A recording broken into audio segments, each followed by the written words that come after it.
Lubos ang pasasalamat ng mga magulang ng mga kadete ng Philippine Military Academy na formal lang nakapagtapos ang kani-kanila mga anak para sa ina ni PMA sa Laknib Class of 2017 top-notcher Rovi Martinez na si Ginang Ruby.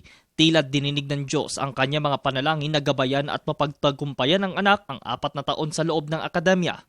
Lagi lang namin siyang dinadalaw. Basta may pagkakataon, ginagawa lang namin kapitbahay ang Baguio City. Third year college siya sa amin, sa isang school doon.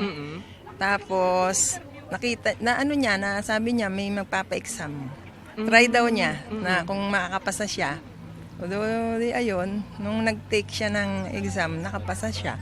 Tapos nagdesisyon siya na dito na mag-aaral.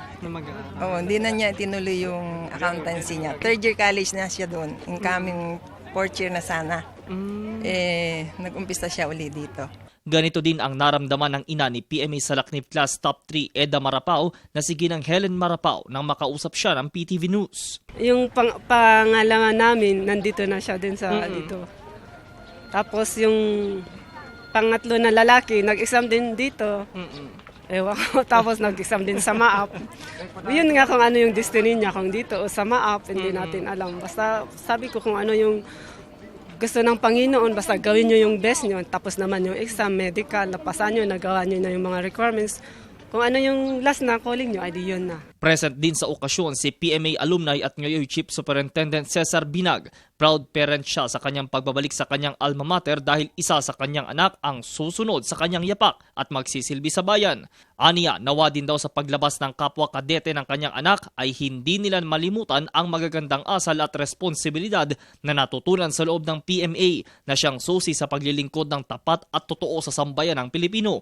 Ika nga, courage, integrity at loyalty. Tatak PMA. Unang-una, salamat sa Diyos kasi nabigyan kami ng pagkakataon na dalawang henerasyon. No?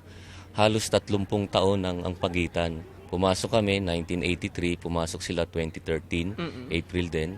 One word, no? Leadership sa akin. Dito, papasok ka, siguro hindi ka pa leader o kahit pa paano leader. Kapag labas mo dito, talagang ganap ka ng isang leader na handa ng sumabak sa anumang sabihin na natin kahit na anumang ibibigay sa na trabaho sa field man o sa administration.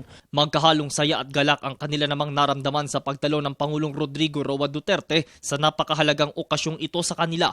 Ipinagpasalamat din nila ang patuloy na pagbibigay tuon ng Administrasyong Duterte sa kapakanan ng mga itinuturing na tagapagtanggol ng bayan. At masaya kami yung mga pamilya. Bilang isang magulang na yung aking pong 2 anak ay member po ng AFP ng ating Pilipinas po. At nagpapasalamat din po kami sa Pangulong Duterte at nandun yung suporta niya.